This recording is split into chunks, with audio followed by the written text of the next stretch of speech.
Cindy Gross, better known to you as the Jewess Patriot.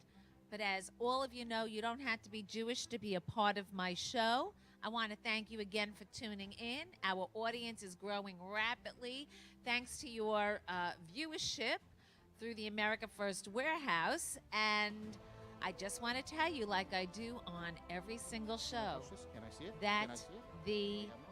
the views of our guests are not the views necessarily of our America First Warehouse or WGBB Radio or Cindy's Corners Productions. And I also want to remind you that if you want to watch the show again, share it, follow it. You can also stream it worldwide through Apple Podcasts, Spotify, Rumble, iHeartRadio, and in Israel on Jewish Podcast. As everybody knows, I open each and every show with my pearls of wisdom because my Jewish name is Zisel Perel, which means sweet pearl. And today, I want to talk about the news because the whole show today is about the news, and the theme is about the new faces of who is sharing the news and who you are following. We are now 2 months into the Trump administration, and I don't know, but if you feel like me, I can't believe it's been only 2 months because every day it seems like a year's worth of news. It just keeps going on, and that's just from Washington, D.C. The question begs, who are you trusting to get your factual news from? You look at Fox and you see rotating hosts and new faces because so many that we were so familiar seeing on each and every show, even their contributors are now within the administration. People like Tammy Bruce and Leah Terrell. Overall, so far, the Trump administration has tapped 19 Fox people. And then, last month, the White House Correspondents Association ceded control of the pool reports to the Trump administration. The retirements of Chuck Todd and Andrea Mitchell, Lester Holt, and so many others beg answers as to who we are going to follow, and more important, what were the behind-the-scenes discussions to end their lengthy contracts and shows. This week, Trump actually asked a reporter before he took their question, "Who are you with?" which drove the left-wing media nuts. People like the Washington Post made headlines out of it. We have already seen the changing pool of journalists that travel on Air Force One. We see a change in the invitations to the White House daily press conferences on the rotating seat that has included guest bloggers and podcast hosts. We at Right for America and at the America First Warehouse want to hear from you because we have a lot of questions for you. First of all, are there enough, too many, or just enough media outlets where you can get fair and balanced news? Second, are you relying on Instagram, graphic pictures, and a simple graphic sentence for your news, or are you really reading and watching informative news stories? Do you turn in only to the right-wing media outlets, or do you check out everything to compare what you like and what you don't like, and do you know all the people involved? Do you think that there are too many outlets, the same way many of us now feel there are too many entertainment streaming outlets and have nothing to watch? I mean, I hear that all the time in my home about getting a good movie or a good TV series. And who do you think are going to be the next media superstars? Who is going to be the next Walter Cronkite that everybody trusts to get their news? Because I think in everybody's mind, when Walter Cronkite announced the death of President Kennedy, it didn't matter whether or not you were a Republican or Democrat. it was the news everybody trusted.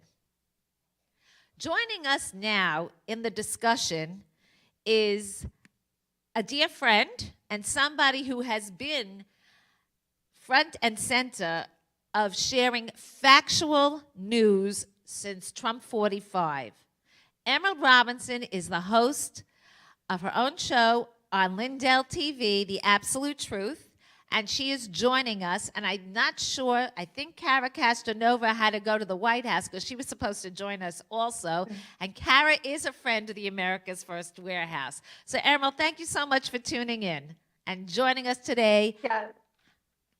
Go ahead. Thank you so much for having me. We're sorry Kara couldn't join you. As you'd imagine, covering the Trump White House might even be more hectic in the second time around while she's doing it than it was the first time around when I was covering Trump and Trump 45. I mean, it's nonstop. So unfortunately, she got called back to the White House. Well, she's invited back here anytime because she is a friend of the America First Warehouse, and she's participated in many events here. Anyway, I just really, you heard my beginning, and we've discussed this off air many times. The changing of, I guess, the round of journalists, and you see it at Lindell TV and the growth of Lindell TV. Tell us a little bit about how Mike Lindell started this station and how much it has grown even in the past 2 months. Well, we've seen an exponential growth in the last 2 months because we saw a need there and we started feeling the need, and we were validated in our speculation or our assessment that there was a need there because our viewership has grown immensely. And as you can see on social, our stories, and we've been breaking a lot of news, it is going viral. Mike Lindell started the network years ago, actually, post 2020 election. When he was trying to talk about election fraud and no one would listen. He got pulled from the air of my old employer unceremoniously. It was quite remember, it was quite a scandal.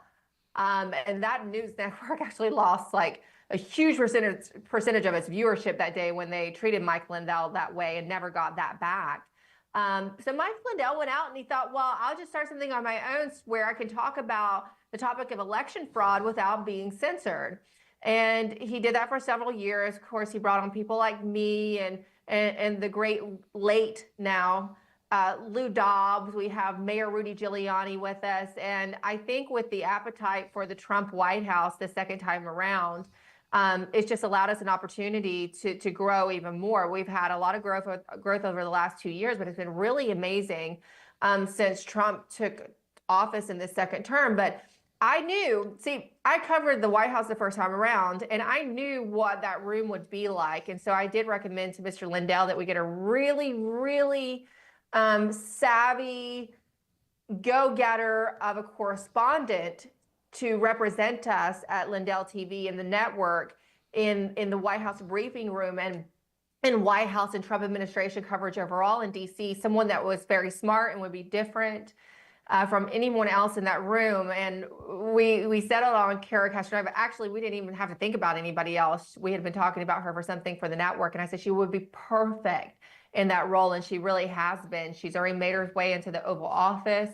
Because as I heard you talking about at the top of this segment, there's more opportunities for non-corporate media. Now, the Trump White House is opening even the Oval Office to outlets like Lindell TV. So she's gotten to ask very important questions of not only President Trump, but key figures in his administration like RFK Jr., the Secretary of Education, Linda McMahon, who she called outside the West Wing on the day that Trump signed the executive order to begin the dismantling of the Department of Education. And what I love is that she's doing exactly what I thought she would do. She's in there asking the questions that no one else will ask. I'm so happy for her. My audience and your audience wants to know the answers to. So she couldn't have a better mentor than you because she is really shining in the spotlight. And we here are so proud of her because we've known her so many years from her work on Newsmax. But now she's really, really, really shining in a spotlight. And, of course, she has it from you. I remember when I first met you, it was at the Jeanine Pirro book party. at the old Trump Yeah. Hotel, and everybody was there. Laura Ingraham and Greta Van Susteren, and this tall statue, beautiful woman was there. And I was so intimidated to go over to you. And I remember having a glass of wine with you, and I just said, "This is the kind of journalist I aspire to be to." And it was like, really, Oh, you always have your hand and the pulse on something that is timely, information based, and a little bit different than the other right wing kind of media outlets. How do you get these stories? Because if people follow you, and they should, Mhm.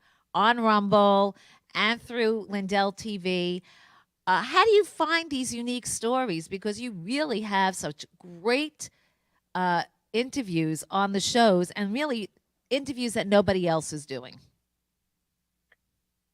Yeah, that's a good question. I really appreciate your comments. They mean a lot to me. I came into covering politics as an outsider. I had went to journalism school, but I wasn't necessarily particularly interested in politics.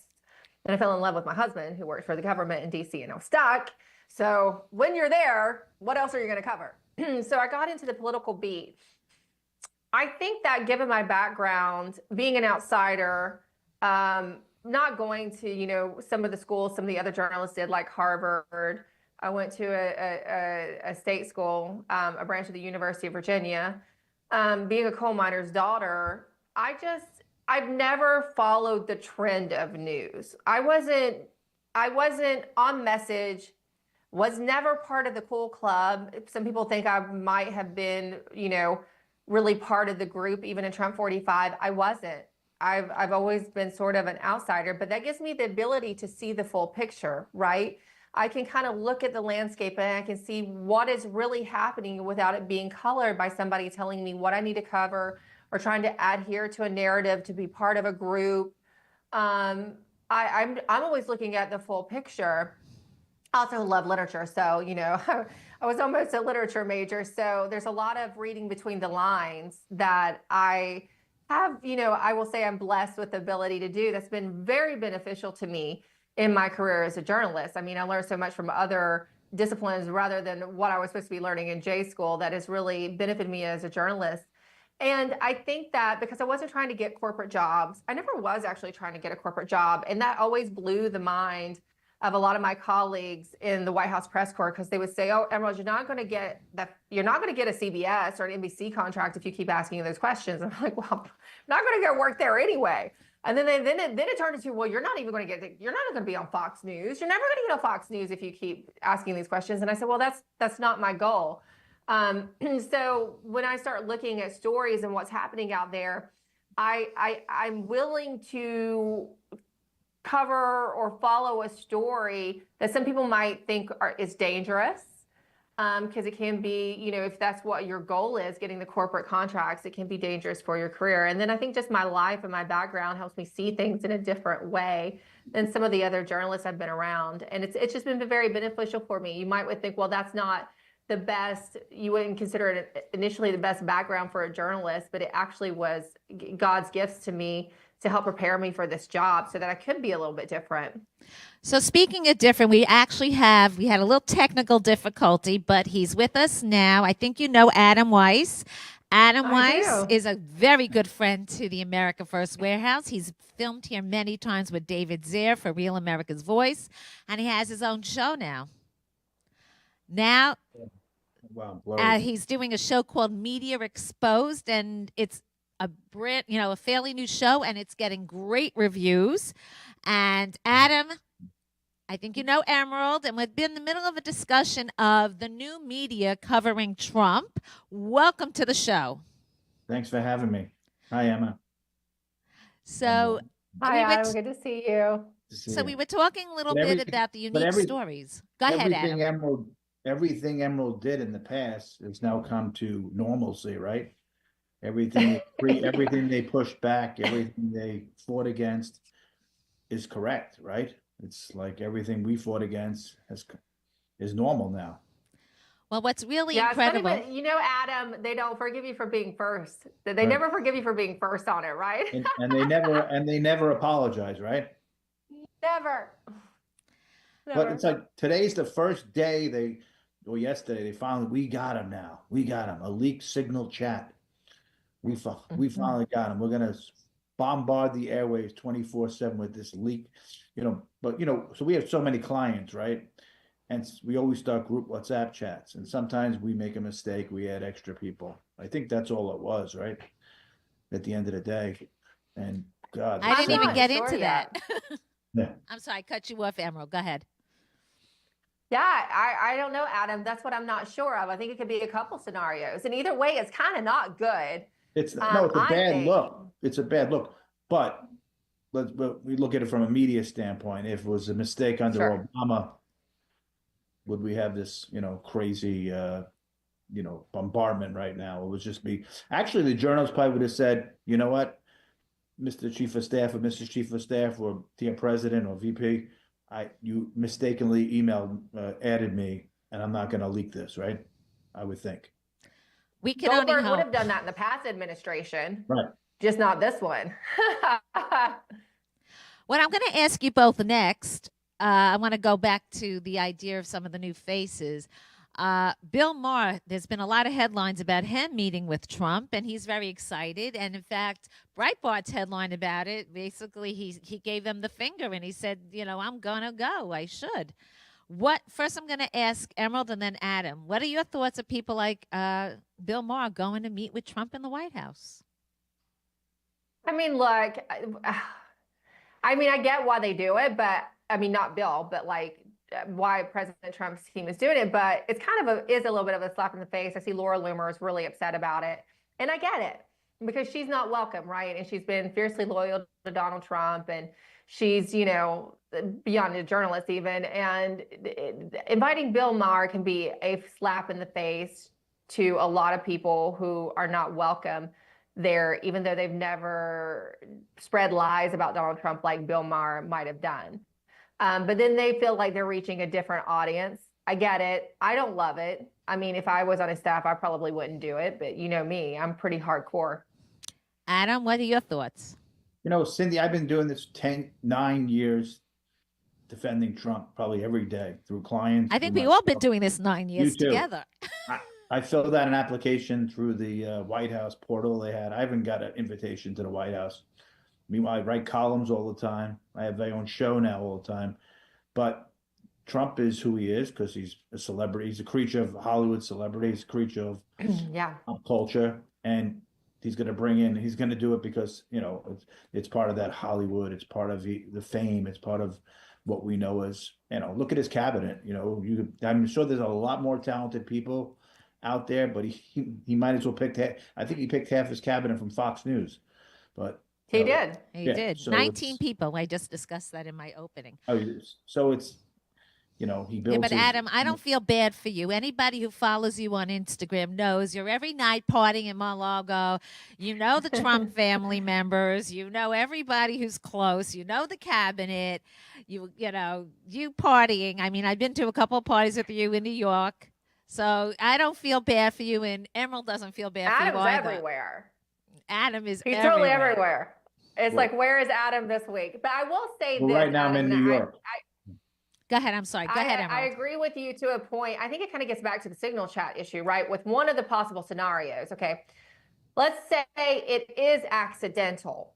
Okay. And whether it was Michael Waltz or someone on his team who set up the signal chat, perhaps there's the suggestion that it's Alex Wong, who was a figure, his deputy. I was really concerned about Alex Wong being brought on.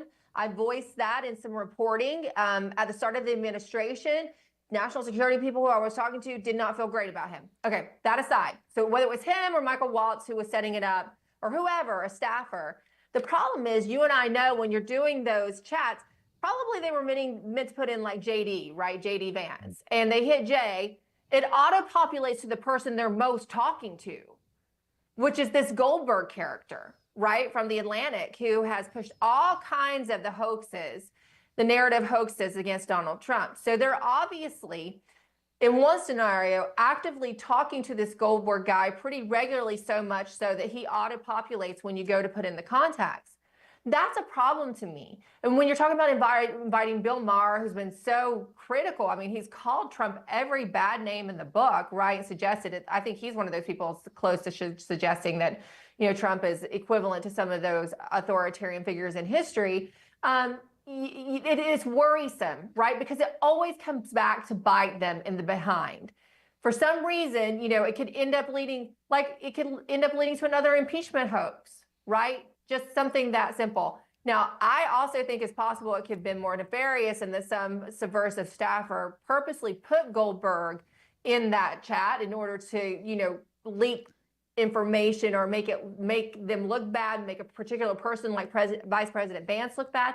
But we do sort of have a problem with the Trump team being still too cushy with the corporate media that tried to impeach him twice, right? They were always on board with that. Tried to arrest him. Maggie Haberman, some of her reporting led the predicate to having Mar-a-Lago raided. She's still on speed dial. That's a problem. Yeah, and why reward bad behavior, right? This guy, he was one of the original of the hoax, that Russia hoax, the Charlottesville hoax, the other ones. And he's just a bad guy who's just, everything is looked through, seen through the lens of MSNBC and left-wing ideologue. So why reward people like this, right? Why reward Bill Maher, but also this Goldberg if they are chatting with him. But Bill Maher, you're right. You're probably right. Bill Maher shouldn't be rewarded. He's just been anti-Trump. Some of the most nasty, vicious things said about conservatives and Trump. And now you come along because culture's moved along and we won. We punched a hole into culture. We punched a hole into Hollywood. And all of a sudden now you want to jump into the bandwagon and we're just going to accept you into the White House when there's dozens and dozens of people like yourself that should be getting one-on-one sit-downs with the president. David Zier should get it with you. I mean, David's, how tirelessly he works more than anybody else. Right. Emerald, have you had a sit down yet with the president? No, I think they're still afraid I'll ask too much about Operation Warp Speed. Okay. And I really wouldn't. There's other things I'm interested in, but I think they're very worried about the type of questions I would ask. Right. Still. Right. So you brought up about California, and there's stories going out there about Mel Gibson is in the lead and in the popularity polls for the Republican governor position if he wanted to run. What are your thoughts on that? Who wants to go first? But the last one we put in, it was Arnold Schwarzenegger, right? He was the last actor. And when he did announce, we thought he was going to be a regular Republican. When he first bounced in there, he was somewhat decent, moderate, a little bit conservative.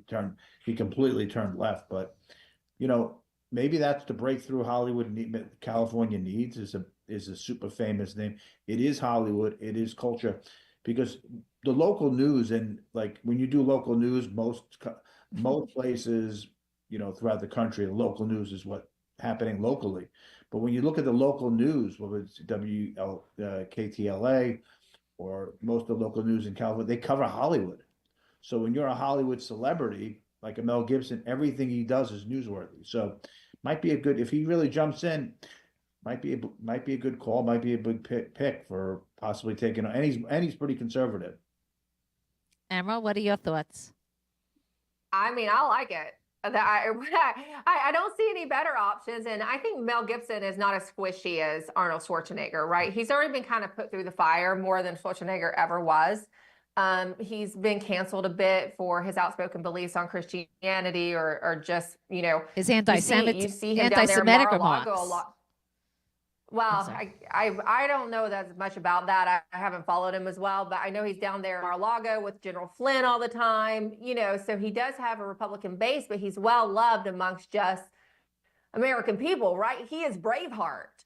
And think about the political campaigning you could do with that. Now, me, I think election fraud is still a major factor in it. So I think you have to kind of counter that. No matter, you could be the biggest star in Hollywood, whoever that is right now. You could be Brad Pitt. And if you were a conservative, if you were running on a Republican ticket, the machine could still wipe you out. So, Well, I Michael think Link is that Steve like, Garvey's I'm not even sure the Mel Gibson ultimate stands a Mr. chance. California, and he couldn't do well. Especially in California, they have the craziest rules. 30 days Yes. after an election, 30 days they can ballot harvest. It's insane. They can walk up to somebody's door, basically sign their voter registration and put it in a week after the election. It's built for fraud. So I have a question for both of you, especially Adam is in the PR business, but you both should be able to answer this. I'm also on AM FM, and if you ask Nielsen ratings, if you ask advertising age, if you ask legitimate long-term businesses, they say out of everything, Instagram, newspapers, that AM FM really just still has the most loyal audience. And I still believe that's true because look how the left has tried to eliminate AM FM radio from our cars and from our ability to listen to it. What do you think is the future, or where do you see the future? Because I personally think social media is really on the decline. Who wants to go first? Adam, you want it because you work in the PR? Yeah, I think the radio's, And I then- mean, always going to be a big part because, you're not going to get rid of people in cars, right? Do people have, the trucks, delivery people. I know so many truckers that listen to radio, right? And they listen to politics in the car. So it's always going to be a good medium. I jump in the car. I look for, when I'm on New York, I look for those stations to listen to get good news. WGBB, of course, Adam. Yeah, of course. Podcasts are growing. That's a big thing, right? So, and people do get their news through Twitter. It's just a known thing. And Instagram too is just so quick right now. I can't actually, basically I'm trying to do my other jobs and keeping up with Trump news. The only way you do it is through Instagram because they seem to have this massive amount of influences. Every time he does something else in the White House, it's up within 10 seconds, within 1 minute. Oh, I didn't even know that. I didn't even know that event's happening. I didn't even know that's happening. So, Well, I know that Emerald's not big on Instagram because she's a real journalist actually doing the work. So tell us what you think about AM. I still think of Instagram as like taking pictures of yourself and putting up. And, I'm still getting used to the new Instagram, the newsy Instagram. So that's funny. I also was so suppressed by Meta that I just kind of gave up on Instagram and Facebook. But I do need to try it again now and see if Zuckerberg is actually being honest about, countering the censorship now. We'll see. I actually do have quite a following on Instagram. I just never post. But I think Adam's right. Go ahead. I need to ask you a question. There seems to be a whole slew of Instagram, large conservative sites on Instagram in the dozens, right? And as soon as Trump does something or newsworthy, they all have the same message up. What do these people do? Do they get paid for that, or do they're all just obsessed with Trump? They're getting paid for it. Yeah. There's absolutely influence campaigns, and you can just go and see they do the same language. Same And we see exact. it on X too, right? Which I use all the time. And here's how it is. I know that when Kevin McCarthy was in the middle of his speaker battle, remember when they were ousting him? He was paying people $1,400 a post on X. I didn't get approached, but my friend did. And then they told me who else had done it. And then I went back and looked, and it was exactly the same language. Okay. We're seeing that with Big Soda, right? That's become a scandal on social media over the last 2 days. Conservative influencers who have been previously Maha are now saying, oh, well, with SNAP benefits, we can't promote government overreach by not allowing people to use their SNAP to buy soda. So that's outed this whole scheme for a lot of people who weren't paying attention. But yeah, there's a whole ecosystem of these paid for influencers. That's where I do have a problem, Adam and Cindy, is it bothers me that some of these people are seen as legitimate journalists, right? By the American public that doesn't know really how to differentiate. And they think that their word is just, they do what I do or what, Lara Logan does, or, Cheryl Atkinson, and it's not the same. They are influencers, and often they're taking money and they don't have to disclose it. It's too difficult for the FTC to, regulate at the moment. A lot, they'd have to regulate micro. So I'll answer you in that as somebody who actually does work with it. I've worked with influencers in other fields like the fashion, and even right now in my Jewish activism with the World Zionist Congress. A lot of these influencers, if they were off their phones and they can't go to their Instagram accounts, if you ask them to describe what they are talking about in the post. They have no Yeah. clue about Yeah. what's going on. It could be, like for me with Israel, and they're reposting these Israel things, and you ask them the history, they have no clue. Fashion, the same thing. Who is the designer you're posting for? They have no clue. What was the color trend and fit? They have no clue. So there is a real issue with this. I'm glad to see schools are starting to realize that phones should not be in classrooms.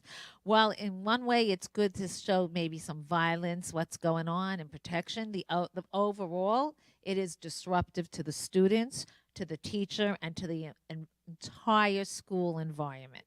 So I think that also, even at the dinner table, we don't communicate with each other because we're so on our phones. Who's more important, your sibling or someone on Instagram? I mean, it's really a sad culture we live in right now. Anybody I wanna do take think that? Adam is right about the podcast being the power player right now. Think about how influential the podcasters were in the last election. And I do think I see particularly the Trump White House, leaning in on podcasters, or look at what Gavin Newsom is doing, right? He's obviously making his bid for 2028 on the Democrat ticket. And what is he doing? He goes out and starts a podcast, or he starts talking to huge, Republican figures like Steve Bannon and Charlie Kirk. And I did want to say on the radio thing, it does seem to me, and as someone who I've never done radio, but I am involved in all other facets of media. And when I talk to publicists like yourselves, Adam, if you're out there selling a book, I hear that the best book sales are still via radio. That's where you have your engaged, active audience, and that's where you can sell books. So that's a big indicator of how powerful that medium still is, right? Mm-hmm. Yeah, of course. I could tell you more people on the AM/FM show. I get responses on Mondays because I listen to it Sunday morning, and I know when I'm not on the show, the station always says to me, they get calls, "Where's Cindy? Where's Cindy?" And I don't get that on my social media. But we're going to wrap this up soon. I have 2 questions for each of you to answer. First of all, and Emerald's going to go first. Who do you think is somebody that we should be looking to, besides someone on your show, that we should look to as a rising star for news? It's really interesting. I don't know if I have a great answer for that, to be honest. Someone that it's not on my show. I mean, I think that there's so many a la carte, right? There's not really a particular station per se, but there's some good reporters out there doing some great work. A lot of them are on Substack. I still think people like the Lara Logans and Cheryl Atkinsons do a great job with some investigative journalism, but there's a lot of great ones out there on Substack and on social media. Adam, who do you think we should be looking for, except for someone out of Real America's News and the America First Warehouse? Well, I think the podcast people, the Vaughn, what's his name? People like that. Theo Vaughn. Theo Vaughn and the PBD cast. He makes me laugh. Patrick Bet-David and his crew. People like him because he mixes up business, politics. That's a big one. Megyn Kelly's making a big dent out there. She just announced a few new people. These people seem to be mastered the podcast industry now and taken off. So we all sit there, we're creatures of our own. And anytime you click on YouTube, they just come up, right? So. Well, I think some of that, especially with Megyn Kelly, is that she has the means with which to pay for the promotion. Right. So Right. yeah, she's everywhere. Because, but that's another one where you get the whole Megyn Kelly blast, Megyn Kelly rants. Megyn Kelly goes off and it's all the same posts from different accounts. So I'll just say that. And the funniest thing is Megyn Kelly was the one who really was the first one thrown off Fox when she had the whole problem during the end first this thing. Isn't it interesting how it goes full circle? She got canceled on NBC for just asking a question. Aren't we allowed to be blackface on Halloween? They kicked her off the air, but she got that massive settlement. And now she's able to do what she's doing. Yeah, she's able to pay for it herself. Yeah. And So she was really smart with it. Yeah. So tell us a little bit about where we can learn more about you and your show. Adam, you go first. Well, I got the show we're doing weekly on Real America's Voice News. If you can download the app. It's easy. Real America's Voice News. And he had a great guest last Sunday night. Yeah, you had a great guest, Cindy Gross. Oh, I have a reel. We have to nice reel we created, and then you can watch it Sunday night, 6 p.m. on all the alternative platforms, Spotify, Roku, Samsung, Apple. And What we everybody call- go to his what we call- Instagram. Go what to we his call Instagram if stream- you want to know where he's hanging out. Yeah, The what we best call streaming parties. platforms. I'm sorry, I didn't hear what you said because I cut you off. Go I ahead. said what we call these days streaming platforms, on any streaming platform. Yes. Also free on the app, free on their website. So also Adam5PR is my Instagram. Adam Matthew is my Twitter. You can find me there. If you want to know my social life, yeah, that's at Adam5PR, because I put up a lot of Instagram stories so people can live vicariously through me. It's not that interesting. It's just me doing a lot of fit checks. If you know, Cindy, you know what a fit check is? No. Emerald, you know what fit check is? Yeah, you mean the Fit Watch? No, we just Checking your steps. just say, what are you wearing? And then I say, what am I wearing? And we give each other a Instagram. And I don't Emerald, know. tell us I about think you. it looks pretty glamorous to me. I'm one of those people sitting at home living vicariously through Adam Weiss's like Facebook and Instagram posts because I don't go wow. anywhere. Thank you. So, Emerald, tell everybody where they can find you because you really do have one of the top rated shows on Lindell TV and you are spotlighted. I could tell you at CPAC, because I had a lot of friends who went and they were on Media Row and they were saying, oh my God, Lindell TV really was the spotlight to go. They had a seat. And right in the center of the media was Mike Lindell and you. Yeah. So share with everybody. Yeah, I wasn't at CPAC, but my picture was behind Mike Lindell. Right there. Like I said, I don't go anywhere. You had I have two small children, so I stay home a lot, and I do a lot. I mean, it's hard when you're working on investigative journalism. You're like literally on the phone and talking to people like all day, every day. But you can find me. My show is 8 p.m. Eastern every night, Monday through Friday on LindellTV.com. You can download the app on any device via any streaming platform, etc. But I'm actually breaking this on your show, Cindy. New, we have not announced this yet. Besides my 8 p.m. primetime show, I'll now be bringing live coverage every day of the Trump White House, Congress, etc. All the things going on in D.C. with our wonderful new correspondents, Kara Krasnova and Allison Steinberg. From 2 o'clock to 3 p.m. Eastern every day. So I can kind of give you the highlights of what's happening in DC and particularly Trump world, right? Oh, so we got my Oh, and competition my because I'm Substack, typically. emerald.tv, because I do have some big stuff coming up there soon. That's my Substack where I put most of my investigative work and my analysis. That's it. And how do we get like one of these daytime passes? Like, who's the person to contact if we just want to make a trip into DC? You mean the White House press corps? The White House, press corps, they'll go into that room for a day or two. Yeah, so you have to reach out to the White House press secretary's team. There's different people there on the press sec team you can reach out to. But then they also do have the new media seat and new media access, which from what I understand is on the whitehouse.com website. I think it's whitehouse.com/new media. Yeah. And I do know some people who's filled out and, I think it probably helps to know somebody personally, like you fill out the new media form and then you reach out to your buddy who now works in the Trump White House that you knew when they were trying to get you to have, your people on their network or shows, or they were, asking you to help promote them, right? That's how it Well, really you're all works. welcome here to promote each other and promote your shows.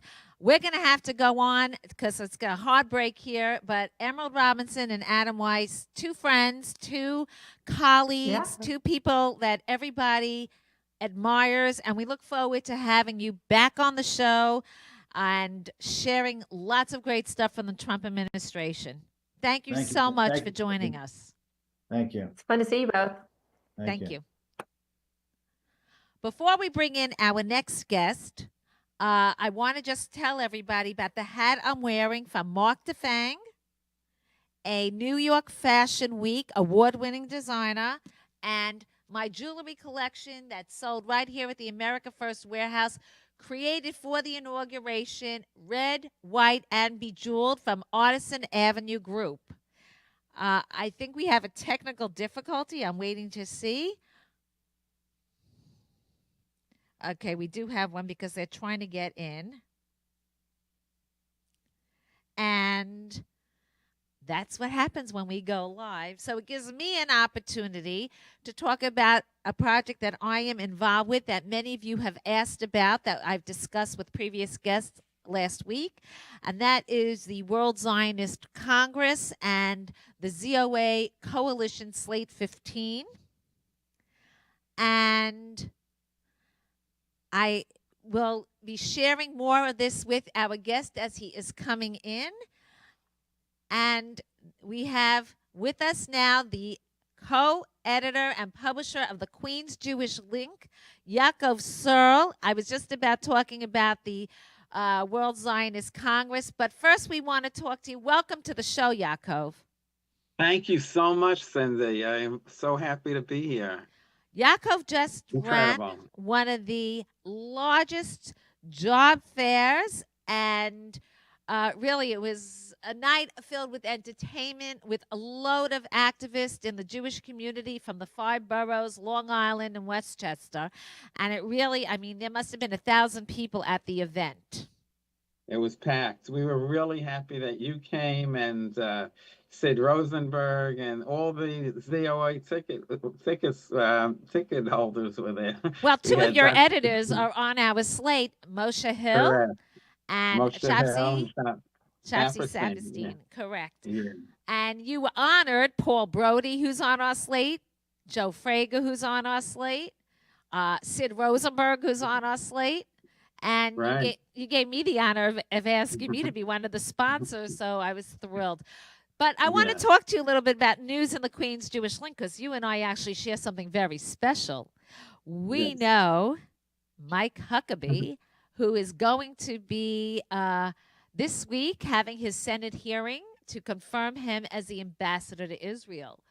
Tell us a little bit about that and the relationship that the Queen's Jewish Link has with the next ambassador to Israel, Mike Huckabee. Yeah, well, we were very, very happy to actually. I met him at Dr. Frager's house, and many, many events, and he's just very special for Israel. One guy who says his statement is, "When you bless Israel, you'll be blessed. When you curse Israel, you'll be cursed."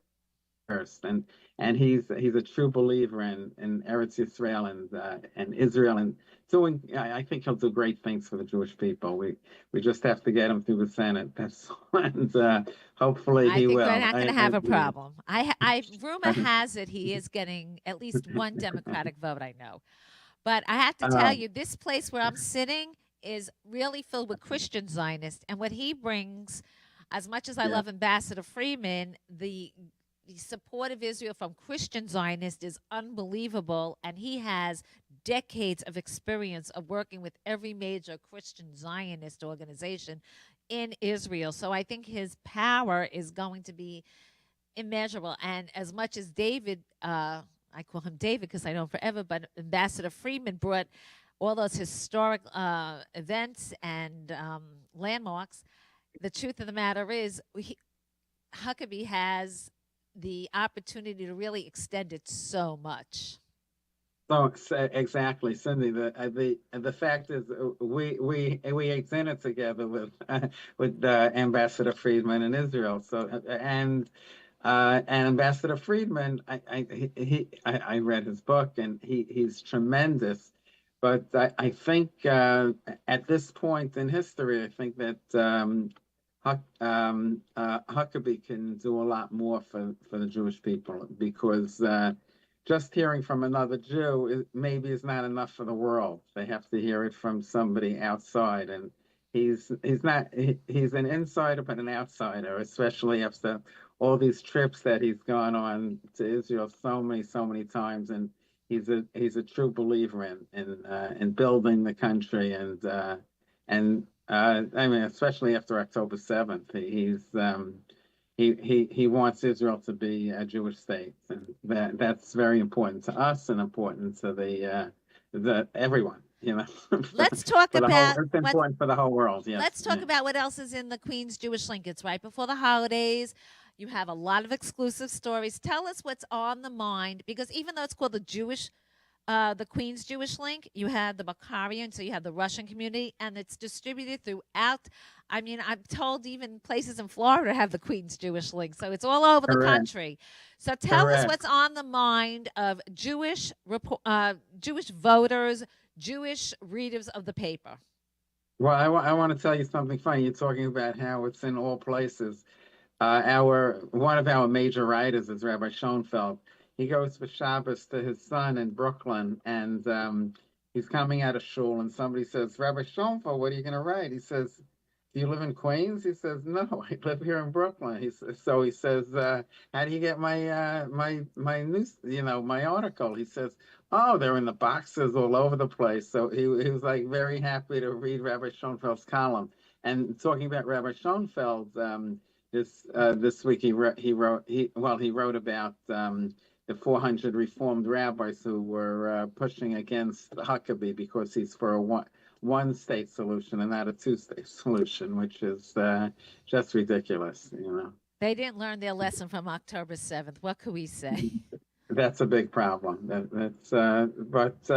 mean, like it says in the Megillah at the end that most were celebrating Mordechai and Esther, but there was always the Erev Rav, those Jews that are that we we know don't do what they're supposed to do, and don't help the Jewish people, and sometimes very much hurt them.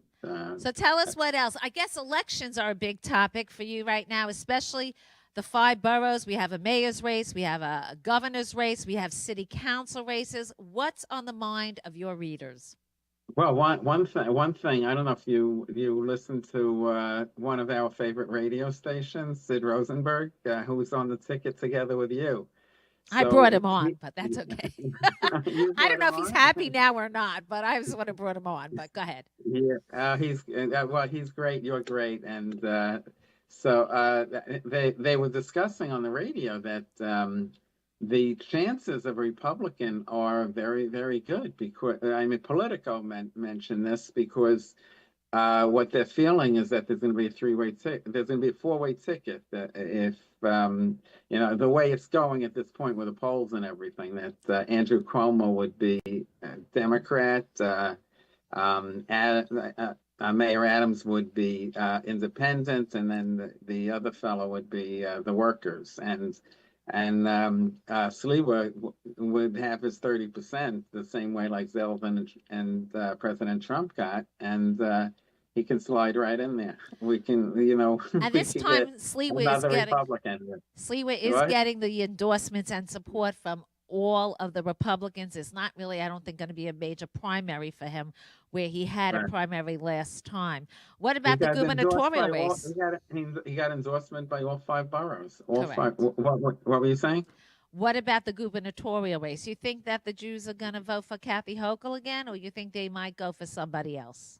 I certainly hope not, but the Republicans have to put up a good candidate. That's important. So there's 2 more names that keep coming up: Bruce Blakeman and Mike Lawler. Yeah, they're both very good. They're both very good. Excellent candidates. I know Bruce Blakeman likes being the Nassau County executive. He always says that. And Mike Lawler, I think, is a strong possibility. That's it'll be an uphill battle, just because there's so many Democrats in New York, but I think people are coming more to common sense at this point. I think you're right. We're going to have to wrap this up. Tell everybody where they can find you and the Queens and Bakarian Jewish links.